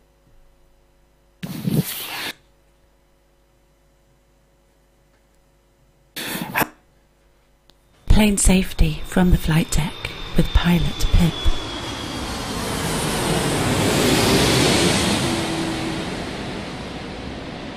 Hello everybody, it's Pip here. I'm going to start off this little segment with a couple of apologies. And the first apology is for being super organised this week and having a segment all ready for the guys, and then forgetting to send it in like a complete idiot that I am. It was all ready, and then a bit of a last-minute decision this morning. I decided to come up to the Gliding Club. It's a nice nice sunny day, and some of the club members had gotten together and were going to get up and flying. So I thought, right, I want to be part of that, because it's been months since I've managed to do any gliding. So I rushed out of the door this morning and completely forgot to send the guys the segment. So, sorry guys. And then the other apology then is for the poor sound quality now. I'm recording directly into the iPhone as I'm wandering back down to the launch point, having just had a rather lovely lunch at the Gliding Club. And so far it's been a rather productive morning, actually. I've managed to get 3 flights done. Kind of a refresher flight just to get back into the swing of things, and then we're looking at some cable break procedures, which I talked about previously. So certainly moving forwards to getting signed off to go solo again. Probably won't get to do that today, but certainly hope I'll get another couple of flights this afternoon. So it's a bit of a bonus for the depth of winter. It's quite a nice day here at Husbands Bosworth Airfield, just about 50 minutes or so to the north of where I live. Sunny, largely clear, but a little bit chilly. Got my hat and coat on. But it's a lovely day indeed. The guys are just starting to launch again after lunch. There's a little microlight Kit Fox aircraft over there. You might just be able to hear it in the background. So what I thought I might do then, just off the top of my head, is just talk about some of the differences between flying a glider and flying a jet aircraft. And obviously there are loads of them, but just sort of basic airmanship, immediately obvious differences. And I suppose that the first thing that powered pilots or jet pilots would struggle with is the stick and rudder nature of gliding. You really need to use the rudder, which is not something, you might be surprised to hear, that we don't really use in the jet aircraft. In jet transports, we've got rudder, yaw damper systems, that sort of thing, and it's all really taken care of. But that's not the case at all in a glider. You know, it's all cables and pulleys, very, very basic, and you need to start using the rudder. And why do you need a rudder? Well, it's in order to produce nice coordinated turns. Nice coordinated turns in order to overcome something called adverse yaw. Now, what's adverse yaw? I'm going to explain that to you in just a second. I'm just going to have to pause this because a little microlight aircraft's about to taxi past me. Yeah, have a little listen. It's a little, I think that's a Kit Fox is what that's called, or a Jaraboo, something like that. It looks like an awful lot of fun. Okay, there he goes. So, adverse yaw. What's adverse yaw? Well, it's the tendency of an aircraft to yaw in the opposite direction to that in which it's turning. So what happens, you use the ailerons to roll the aircraft left or right, and you'll get a difference in drag on you'll get more drag on the upgoing wing, which will also produce, more lift on the upgoing wing, which will also produce more drag, which will then tend to pull that wing backwards. So that results in a yawing moment, a yawing movement in the opposite direction to the turn.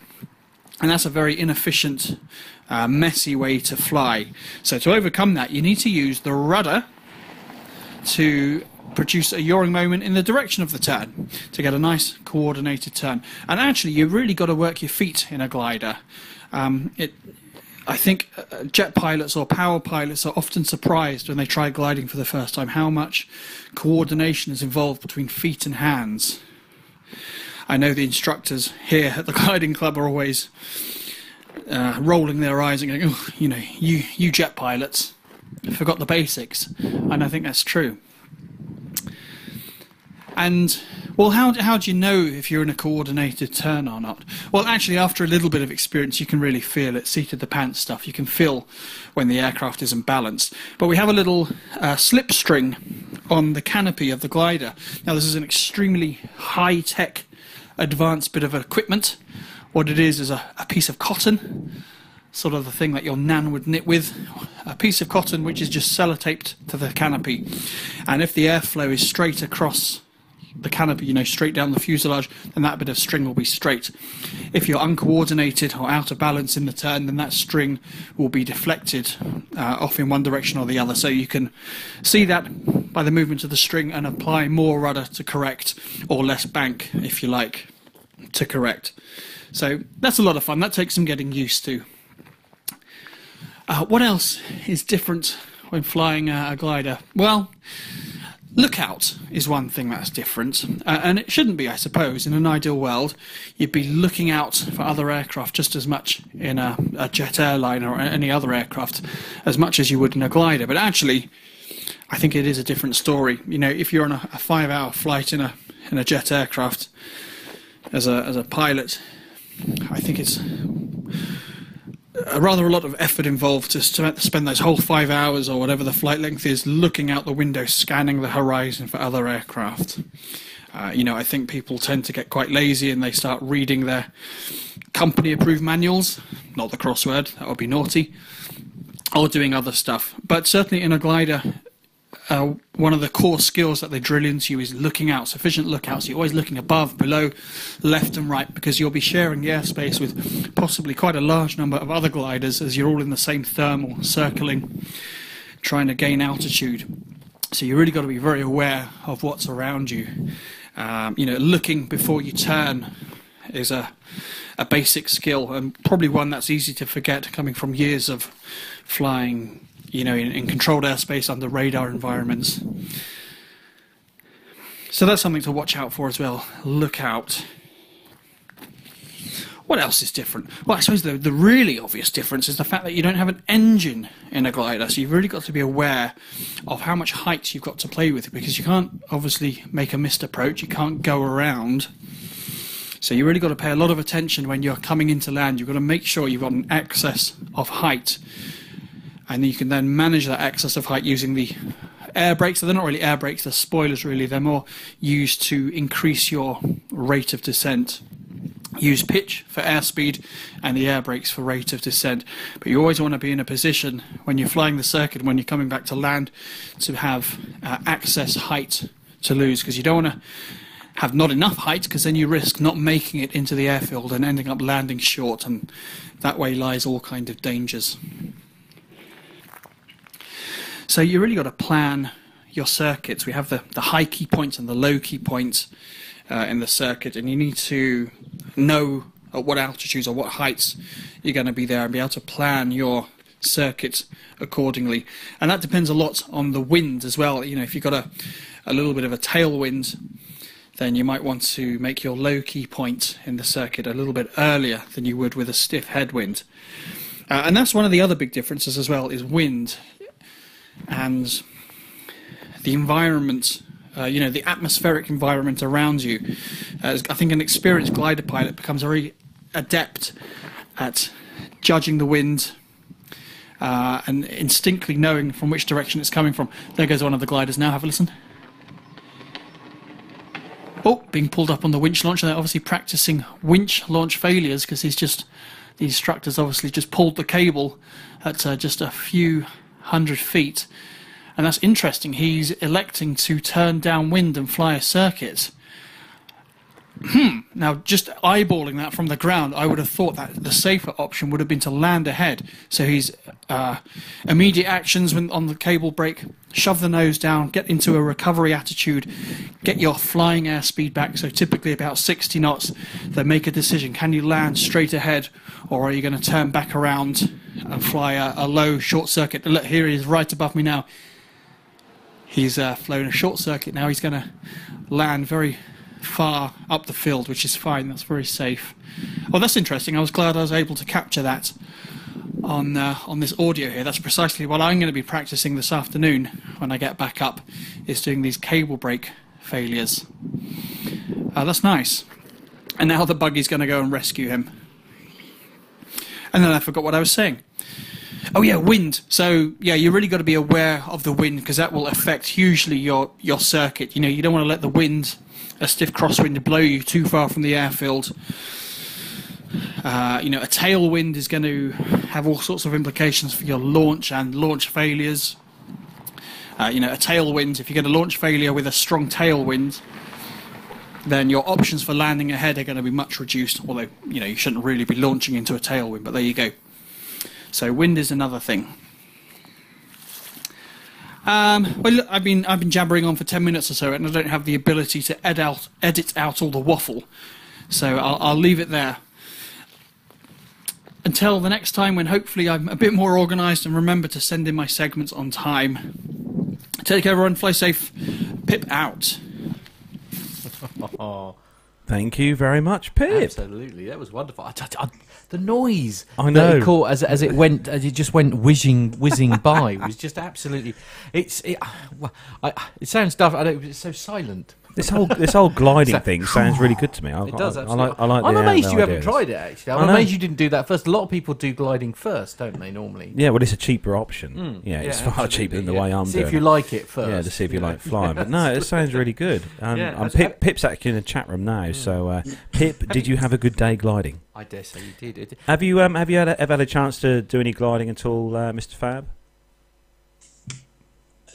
No. Only when the instructor pulls a power on the planes to do practice force landings. But Okay, right. Yeah. I don't. It's not something that I don't have a go at. To be fair, I get scared enough flying the planes with an engine on the front, worried about that stopping, than actually getting sent up in one without an engine. Right. Okay. But I mean, I'm sure it's fun. It's lovely and quiet. Everyone tells me that's done it. My the chief instructor at our school is a glider pilot, and he tells me how good it is. But it's like helicopters. It's not something I'm overly keen on trying. To be fair. Don't open that can of worms. One day. yeah. One day. No. Especially not if Jim's listening to No, the show. oh, no. God blimey. Oh, can you imagine? I know, Mr. Helicopter Man. Right, so on that note, I think we should push on with some military news, I think. Yes, So okay. if we're all ready to rock and roll, Yes, we are. Yep. let's go.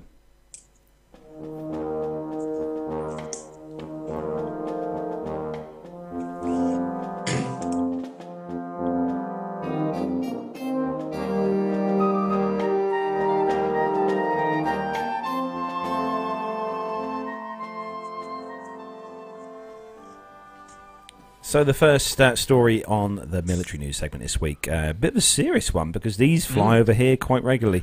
They do. And this one is on the bbc.co.uk news website, and the headline, Royal Air Force fleet of Sentry aircraft grounded by electrical fault.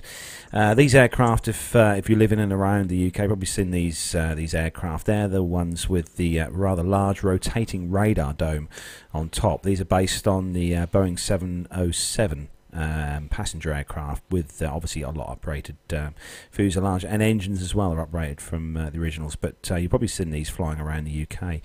So the Royal Air Force surveillance aircraft being used in the fight against so-called Islamic State have been grounded following the discovery of electrical faults.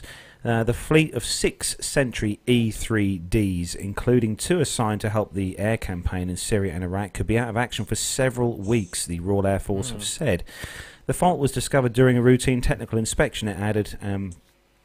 It's the second time in 4 years the planes based at RAF Waddington in Lincolnshire have been grounded. BBC Defence correspondent Jonathan Beale said that the 2 Sentry aircraft had been providing airborne coordination as part of the operation against ISIS, and were helping prevent other coalition aircraft coming into conflict with each other. The work was being carried out by coalition allies while the fault in the Royal Air Force fleet is rectified, he added. An RAF spokesman said, as a result of routine technical inspections on Royal Air Force E-3D Sentry aircraft, an issue has been identified related to the integrity of some of the electrical wiring and cabin conditioning systems. Safety remains paramount concern, therefore the UK Sentry fleet will only fly again once the ongoing rectification work is complete. In April 2012, one of the aircraft which provide early warning and fighter control systems was found to have technical issues. The Sentry fleet was grounded for almost 2 weeks back then, being given permission to fly again soon after.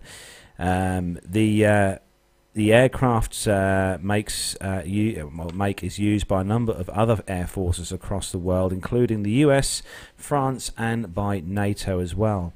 The Ministry of Defence announced plans last year to upgrade the fleet in 2020 and extend their lifespan to 2035.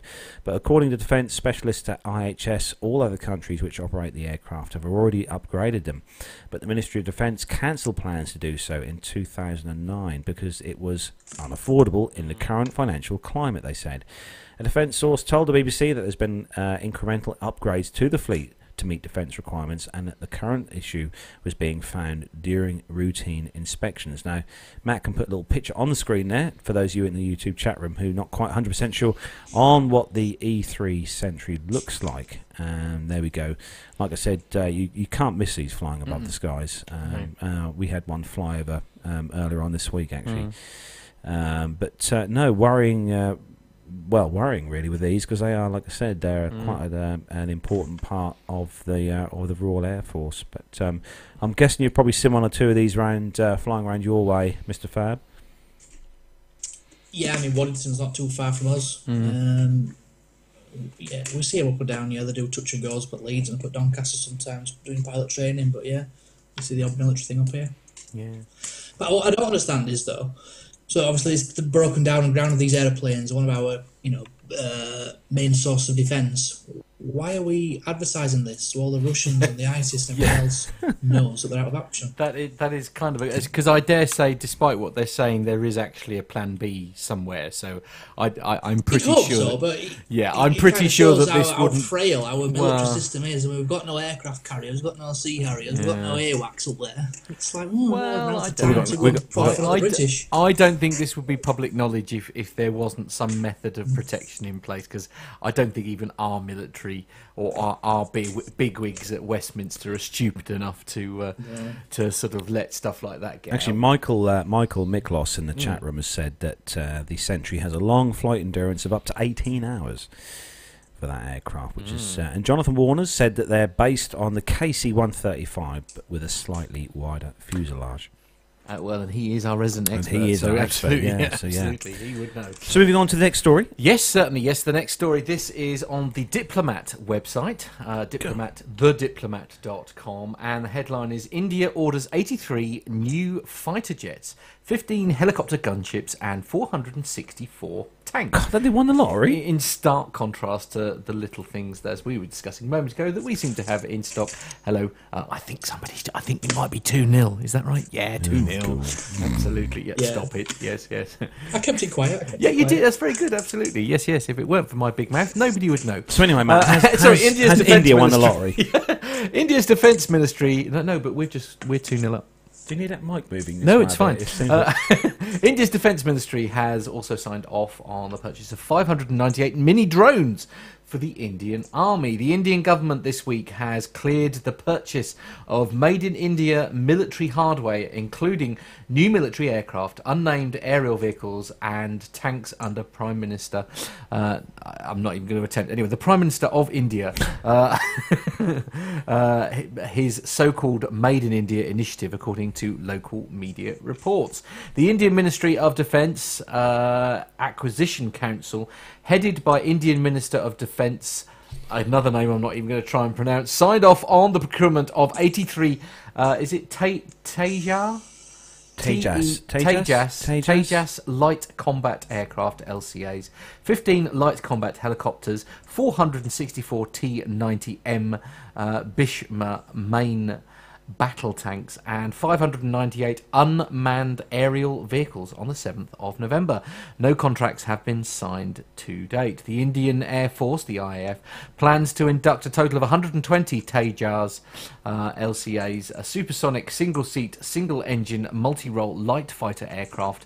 As I reported elsewhere, the first 20 fighter jets are expected to enter service by 2018. In July, the IAF stood up its first Tejas LCA squadron, the Flying Tigers, 45 LCA squadron composed of 2 combat aircraft in Bangalore.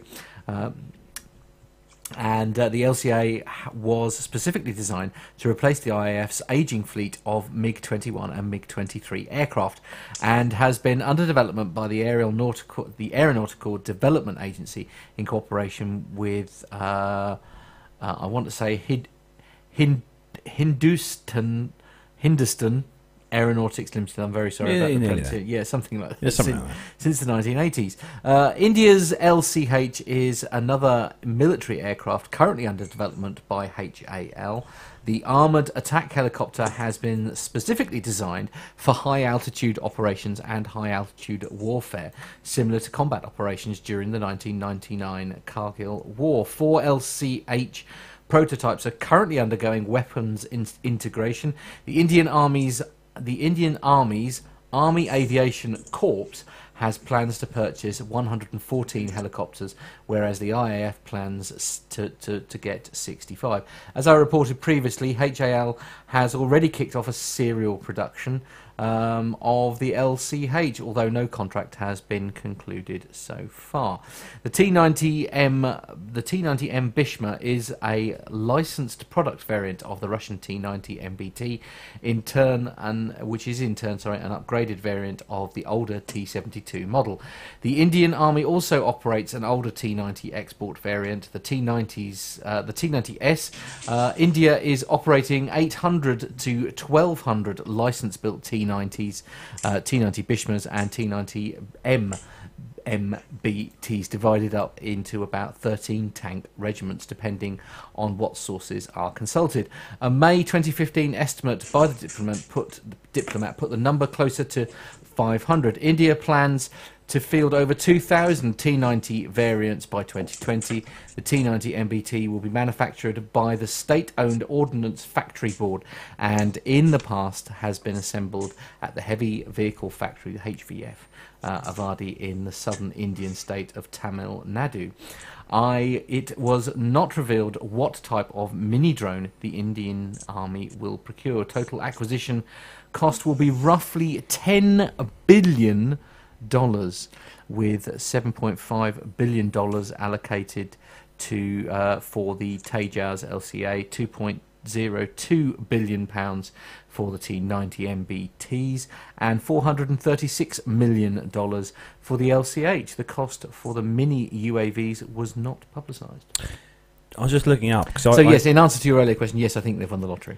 Yeah. I hadn't. I mean, even in the limited military knowledge I've got of aircraft, I've never heard of this HAL TJAS. I expect Jonathan Warner's probably heard of them. Yes. So I had a quick look on to find out what they're about, and it's as it says, HAL TJAS, TEJAS. They're a multi-role fighter, actually built in India. They've only just been introduced in service actually last year, January of the last year, so they're fairly new. There's only 17 been built. Yeah, so far, but they plan to build a lot more. As I say, basically what the crux of the story is essentially they're planning to build a lot of their own equipment in-house, essentially. So they're single seat, Indian built, in their own country, which maybe it's a model we should look into. But they're a single seat jet. They've got General Electric engines in that, which are powered by. But they may well be being made under license in Indian states. But they can fly at Mach 1.8. Wow, that's quick. Which is 2,200 kilometres per hour. Definitely break the sound barrier then. Yeah. Moving on to the last story then, Matty Fab. Okay, and this one is from flightglobal.com website. Aurora Flight Sciences develop an unmanned Huey. After demonstrating its autonomous aerial cargo utility system, AACUS, on other helicopters, Aurora Flight Sciences will develop an unmanned UH-1H Huey with its Tactical Autonomous Aerial Logistics System, TALOS. The final phase of the AACUS program will transition TALOS into an autonomous UH-1H that Aurora will demonstrate by 2017, the company says. The US Office of Naval Research originally sponsored AACUS, which allows an unmanned rotorcraft to land without the help of trained troops on the ground. The unmanned system could provide an alternative method of delivering supplies to remote operating bases or threatened areas. ONR tested the AACUS aboard a Lockheed Martin and Cayman Aerospace's single-seat, optionally piloted helicopter K-MAX in 2014. That same year, Aurora used AACUS on the Boeing H-6U unmanned Little Bird. Aurora also modified the helicopter with LiDAR and electrical-optical sensors which scan for obstacles. Aurora is mulling commercial applications for TALOS, particularly for civilian first responders flying in storms or nighttime. The system's LiDAR allows the pilot to see smaller obstacles such as power lines. During a 10th of November test flight, Aurora demonstrated the AACUS's planning capabilities for takeoff, transit and landing and up to 2.0 to a press release.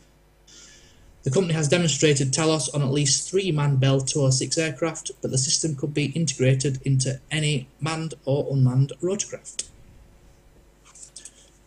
That's it. So, looks like we've got unmanned helicopters flying around as well. Hueys as well. Hueys, they're the ones that use in the Vietnam War. Yeah, the Hueys. We have them actually. It's the. I'm trying to think. It's the Marine, not the Marine. The the training school, which is not far from where we are here. Have got some of these. You can hear. I mean, these stand out. You can hear these from miles away. These Hueys. If you ever heard one of these.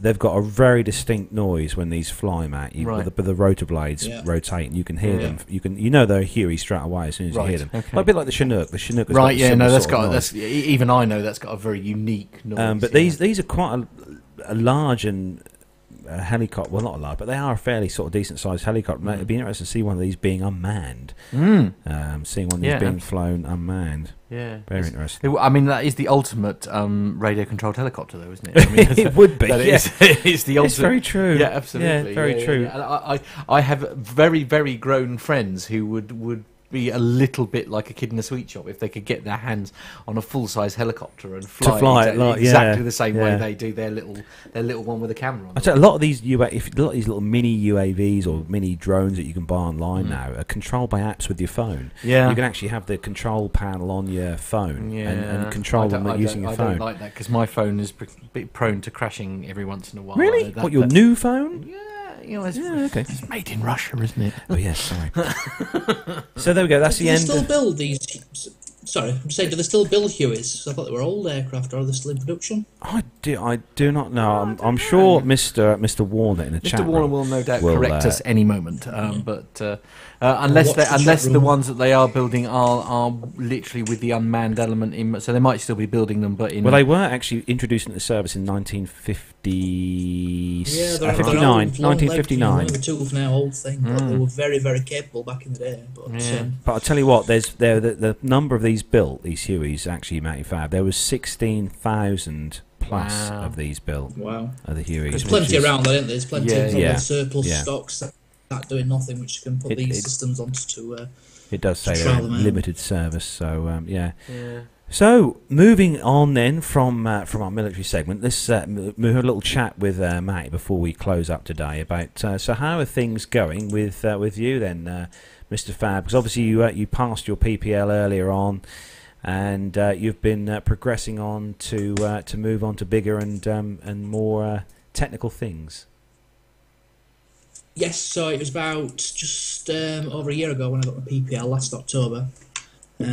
So since then, I've decided to start doing what used to be called the IMC rating, which is now called the Instrument Rating Restricted rating, which will, when I pass that, allow me to fly in slightly worse weather conditions than VMC, basically. It will allow me to fly up and above the clouds, which is quite useful in this lovely country that we live in. Yeah. So I've been doing lots of flying in the Cessna 172 with the hood on, which basically means all I can see is the aircraft's instruments. So it's like flying basically like that. You can't see out the window. You're flying total reference to the instruments, which is basically what airline pilots do when they're flying at night and in cloud.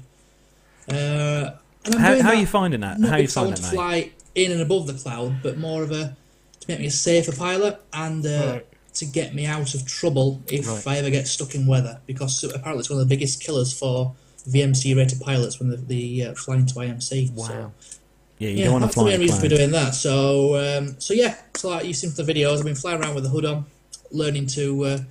It's basically like doing a PPL again, Carlos. You learn sort of to fly straight and level. You learn to fly turns, but they're all rate 1 turns, so you don't bank the aircraft like you do when you're visual, because you could overbank it and put it into a spiral dive. So it's relearning a lot of the old stuff, but rather than using visual cues, using visual from the instruments rather than the outside view, and you've got to totally ignore what your body feels because it throws you off. So I'm guessing you've always got an instructor with you while you're doing this hood wearing activity. Yes, obviously, we've got an instructor, so if you do the training like that, you've got to have a safety pilot. You can't obviously fly around with a hood on. You can fly into somebody, but I've got the instructor sat next to me, telling me what to do, and obviously being the safety pilot on the lookout, And you do tend to, when you're doing this, speak to a radar service to either get a traffic or a deconfliction service, so that your radar monitored, and they'll tell you about any aircraft sort of in your vicinity, if you like, to keep it a bit safer. But yeah, it's all interesting. It's all little steps towards, possibly maybe one day flying one of these big shine jets that one of these grown-up toys. Fly. Yeah, that's it. Get out the bug squashers and the sand cans that they're affectionately known as. Yeah. See, Matty Fab's still young. You see, he's all right. He's still young. So are you? Yeah, I'm not that young. I'm 32. So. Oh wow! Oh blimey! Oh blimey! He's ancient, isn't he? Oh, well, but then you see, as I've said before, you see, it's like in a couple of weeks' time, I'm not celebrating that birthday. I'm celebrating the 10th anniversary of my 30th. That's what I'm doing. And don't forget, all your listeners, while I turn Matt's mic down, that if you've got any feedback or some stuff you want to send into the show, send it in to me at the show, and I'll make sure I play it out, the audio feedback, during the show before Matt's birthday. Anyway, turn Matt's mic back up. There we go. Are you right, Matt? Yeah, he's fine. So just to answer Pip's question in the chat room there about is the IMC good for outside the UK? It's not, Pip. It's only recognised in the UK. Oh, really? Which is fine for me at the minute at my stage of flight. Yeah. The proper instrument rating is, obviously you can fly around the world with that, but yeah, this is a UK only rating, which at my stage of training is fine. Like I say, it's the hours I'm logging as instrument I can use towards the instrument rating further on. But no, I can't go and fly sort of in the clouds outside the UK. But I'm not planning on flying outside the UK at the minute anyway. It's not a problem. And then next week, hopefully if the work schedule allows, I'm going to try and get the night rating cracked off, because that's only a 5-hour course. So I can do that in a couple of nights. And I'm planning on going to maybe Leeds Bradford. Are you looking forward to that? Yes. It's what I wanted to get done last year, but with job swapping and what have you, I couldn't get it done. But yeah, I'm looking forward to going up to sort of Leeds Bradford Airport and flying at a proper. So if you see my videos, I fly from it's a grass strip. One of the runways there is the shortest licensed runway in the UK. So it's soft and short field. So it's good for training. It's hard to get in and out of, but once you've landed there, you can sort of go and take off and land anywhere. What's your circuit height there, Matty? Say again, sorry. What's the circuit height at the field where you're flying from now? The circuit height's 800 foot because we're just within Doncaster airspace, which starts at 2,000 foot. So the circuit at 800 foot allows the overhead to be at 1,800 foot, which keeps us 200 foot below the Class D airspace just above us. Doncaster. You have to be careful. That's one thing we don't have to worry about where we fly, where I'm learning to fly, is that we've got nothing around us. No, that's true. Yeah. Apart from the parachute plane, and that's the only thing that we have to watch out for. Yeah, so it's a good area to learning where I am. So I've got Doncaster nearby, we've got East Midlands, got Leeds just around the corner, but we've also got the whole of Lincolnshire, which is pretty much Class G airspace. We can do what we like in there, but we can go into at the minute with this IMC rating. I'm just on to the stage now where we do holds, ILS letdowns, NDB and VORs, which if you listen to Pilot Pip's latest podcast, I'm plugging this for you, Pip. He talks all about the radio navigation beacons, so that was a good listen. But yes, so I'm using them at the minute, learning how to do the holds and the approaches, which is good just having Doncaster literally a 5-minute flight away. So I'm enjoying it. It's definitely made my flying a lot more accurate, because when we fly sort of into Doncaster airspace, we're tracking in there overhead with their NDB beacon. We get IFR clearances, which you have to fly bang on. Like when you fly in VMC, you can kind of, as you probably know, Carlos, you fly at 2,000 foot, you kind of wall up and down a bit, a couple hundred foot, it doesn't really matter. But when you get an IFR clearance, you've got to stick to it. You've got to fly like an airline pilot. So it has, I hope, made my flying a bit more safer, more accurate. And how do you feel more confident now that you've done it? I mean, is that something that you feel, that it was a worthwhile exercise, if you like? Are you much more happier flying? Yes, like I say, it's made my flying a lot more accurate. It's like I said, I'm not getting the rating because I want to go and fly in and above the clouds. But with the weather as it is, especially where we are, the clouds do come in quite fast, quite often. So it does get a bit hairy when you're flying back, and you can feel yourself getting pushed down to keep out of the cloud. A little thin layer of cloud. Whereas now I'm more confident to go and sort of fly above it, and it's a lot safer up there when you can, sort of skimming the hills, if you like. So yes, it's made me a lot more confident. Yeah. It's made me appreciate the the equipment in the aircraft more. I bet. So if I do get lost, or not lost, Yeah. unsure of position as we call it, or I do get stuck in bad weather, then hopefully I'll be able to flick from visual conditions to instrument conditions and use the instruments to get me out of trouble, basically. So yeah, I do think it's worthwhile, and I'm enjoying it. So off the top of your head, then, Matty, how many hours you got in your book now? Do you sort of roughly know in the old logbook? Off the top of I tell you exactly, I've got a logbook next to me. I think it's about 75. If you bear with me 1 second, I'll just press that button here. 71 hours. That's all I've got. So I'm still, I'm a very fresh pilot, and that first sort of 100, 200 hours is when a lot of newly qualified pilots do come into trouble, because they get overconfident. They think they can fly, then they get into a situation such as into an IMC situation where they realise actually they're not as good as they think, and the overconfidence gets them in trouble. So I'm being careful not to be overconfident.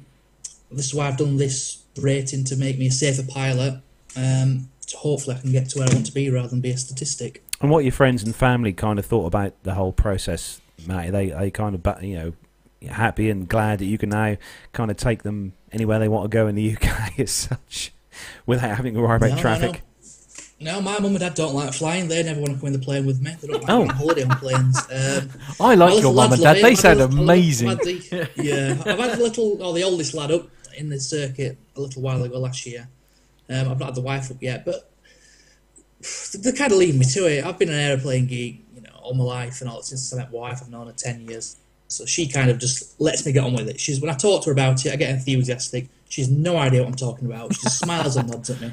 Do you know, that sounds just like Gemma. Which is fine. She lets me vent it out and talk to her. But to be fair, they do support me, but they've no interest. They've no idea what I'm doing. So it's just I kind of get on with it myself. This is why I'm in the community with the podcast with you guys, because I can share the passion with you and talk to you about it. Whereas I can't get that at home, if you like. It's not a problem, but it is nice to be able to share your passion, isn't it, with people. To be fair, I mean, it's exactly the same as Gemma. Gemma has absolutely the only time Gemma gets ever so slightly excited is if Carlos has been able to manage to get a free upgrade. As a result of him flashing a business card at them. So I mean, that's the only time she gets excited about the word aviation. Yes, I know, absolutely. It shouldn't do. It gets me onto the flight deck plenty of times. Well, yes, it's quite true. Nice. Yeah, absolutely. I enjoy it. Yeah, I need to get myself a PT UK business card or shirt then.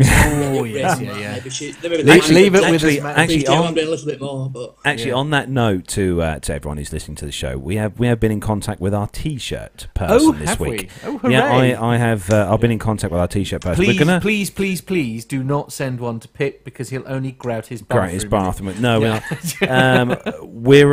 She's going to work out how much, what the costs and stuff are going to be involved in us having some T-shirts done. And as soon as I know, we'll probably we'll let everyone know when the T-shirts. If you want to get one, then obviously you can order yourself. We'll get it. Following on from that as well, don't forget we are going to probably announce in the next couple of weeks our Christmas competition for this year. It's going to be a caption competition with a photo, which we are going to have. All jokes, so we probably ought to do that next week, because obviously. Should we do it next week? Yeah, I think we should. Only because people need type 3-0. Excellent, very exciting. God, boring. So we'll say that now. Only because obviously we've got to announce it before, because we will be taking a very brief break over Christmas. So there will be a couple of shows, but obviously they won't be live shows over Christmas and New Year. Yeah.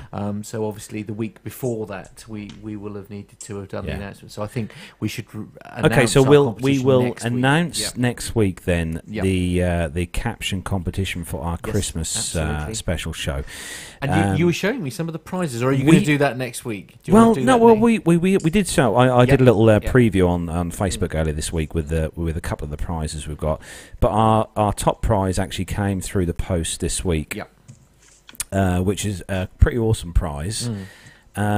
Strangely enough, it's based on a TriStar. There's a shock. There's a shock, everyone. But needless, I'm not going to say what it is until next week. We'll leave it till next week. But needless to say, what the first prize is, guys and girls, it is a limited edition item. Yep. And it's kind of a one-off, really. And yeah, we're going to be offering it up as the first prize. This will give you an idea of how aviation-related it actually is, because when it was passed to me earlier in the day, and I looked at it and I went, "That's nice. What's that?"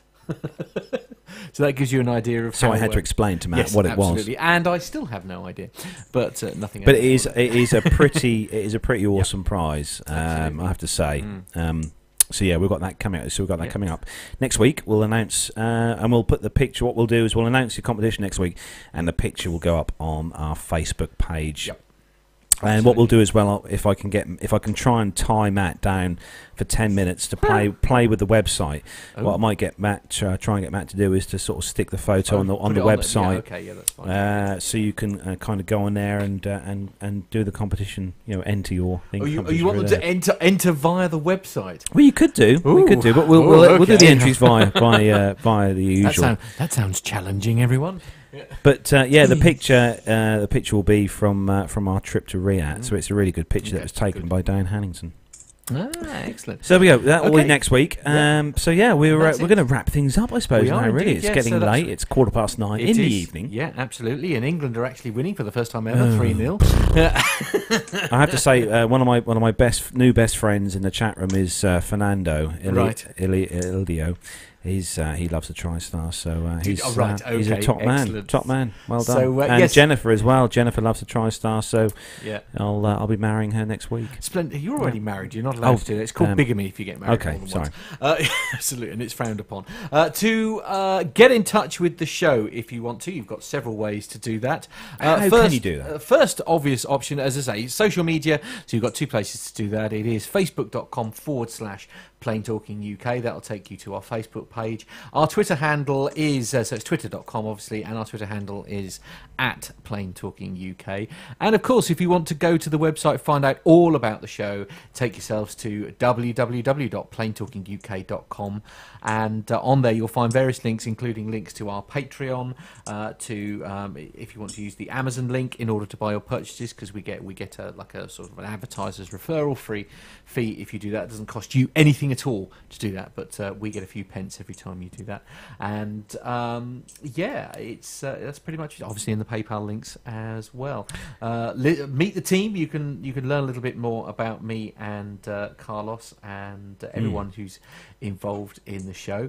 And if you want to get into contact, we do love to get your audio feedback, please. So please send it to us on podcast@plaintalkinguk.com. That's podcast@plaintalkinguk.com. And don't forget to take yourselves over to iTunes as well and download Pip's latest episode of the Plane Safety Podcast. I listened to that today.